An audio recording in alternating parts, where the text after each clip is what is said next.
नमस्ते। मैं सोफिया हूं और आज की खबर NH 415 के बारे में है। असम को अरुणाचल प्रदेश के राजधानी क्षेत्र से जोड़ने वाला एक महत्वपूर्ण राजमार्ग NH 415 परियोजना दिसंबर 2024 की पूर्ण होने की समय सीमा के तेजी से नजदीक आने के कारण गंभीर देरी का सामना कर रही है। पापू नाला और निर्जुली के बीच का खंड, जो 29 किलोमीटर लंबे राजमार्ग का हिस्सा है, जो ईटानगर और नाहरलागुन जैसे प्रमुख क्षेत्रों से होकर गुजरता है, में बहुत कम प्रगति हुई है।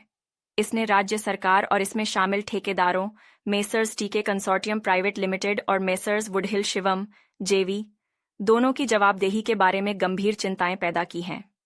पापू नाला में यूपिया ट्राई जंक्शन से निर्जुली तक 11 किलोमीटर के खंड का काम दिसंबर 2021 में ओडिशा स्थित वुडहिल शिवम जेवी को दिया गया था, जिसमें टीके इंजीनियरिंग कंसोर्टियम की 39% हिस्सेदारी थी। हालांकि शुरुआती उम्मीदों के बावजूद ठेकेदार समय सीमा को पूरा करने में विफल रहे, जिसके कारण अक्टूबर 2024 में राज्य के लोक निर्माण विभाग PWD द्वारा समाप्ति नोटिस जारी किया गया। नोटिस में ठेकेदारों द्वारा समझौते की शर्तों को पूरा करने में विफलता का हवाला दिया गया, लेकिन आलोचकों का तर्क है कि यह बढ़ती सार्वजनिक आलोचना को दूर करने के लिए एक प्रतीकात्मक इशारे से ज्यादा कुछ नहीं हो सकता है। NH 415 परियोजना को लंबे समय से राजधानी क्षेत्र के लिए एक महत्वपूर्ण जीवन रेखा के रूप में देखा जाता रहा है, क्योंकि यह ईटानगर, नाहरलागुन और अन्य महत्वपूर्ण क्षेत्रों को राज्य के बाकी हिस्सों से जोड़ने वाला प्राथमिक मार्ग है। परियोजना को 3 चरणों में विभाजित किया गया है। पैकेज A चंद्रनगर से पापू नाला, पैकेज B पापू नाला से निर्जुली और पैकेज C निर्जुली से बांदरदेवा। पापू नाला और निर्जुली के बीच के हिस्से पर काम अब तक पूरा हो जाना चाहिए था, लेकिन यह तय समय से बहुत पीछे है। समय सीमा से सिर्फ 2 महीने पहले राज्य सरकार के देर से हस्तक्षेप ने कई लोगों को इसके कार्यों की गंभीरता पर सवाल उठाने पर मजबूर कर दिया है। कुछ लोग समाप्ति नोटिस को बढ़ते दबाव को कम करने के लिए एक अस्थायी उपाय के रूप में देखते हैं, न कि देरी को दूर करने के लिए एक वास्तविक प्रयास के रूप में। गुवाहाटी उच्च न्यायालय ने भी इस मुद्दे पर अपना पक्ष रखा।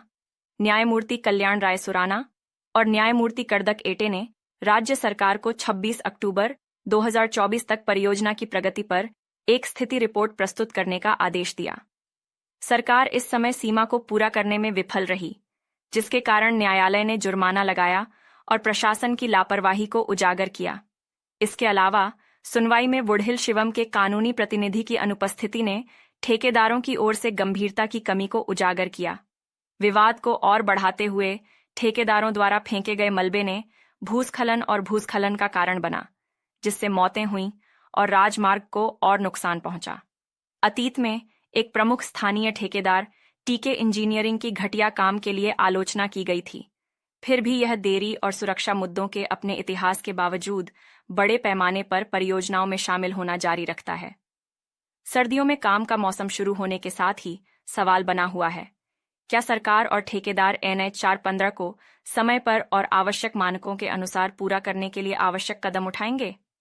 नागरिक सिर्फ राजनीतिक नौटंकी से ज्यादा की उम्मीद कर रहे हैं, जैसे कि 2020 का प्रकरण, जब मुख्यमंत्री पेमा खांडू ने चंद्रनगर से पापू नाला खंड पर काम समय पर पूरा नहीं होने पर इस्तीफा देने की धमकी दी थी। वह वादा पूरा नहीं हुआ और सड़क जल्दी ही खराब हो गई। इस बार नागरिक बिना किसी देरी या बहाने के परियोजना को पूरा करने के लिए वास्तविक प्रतिबद्धता की उम्मीद करते हैं। सरकार को यह सुनिश्चित करना चाहिए कि ठेकेदारों को जवाबदेह ठहराया जाए और अगर वे काम पूरा करने में असमर्थ हैं, तो वैकल्पिक व्यवस्था की जानी चाहिए।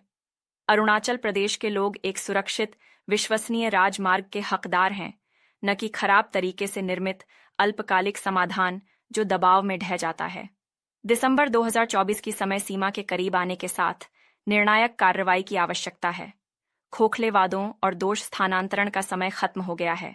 यह जरूरी है कि सरकार और ठेकेदार तुरंत काम शुरू करें, ताकि एक ऐसी सड़क बनाई जा सके जो आने वाले सालों तक अरुणाचल प्रदेश के लोगों की सेवा करे।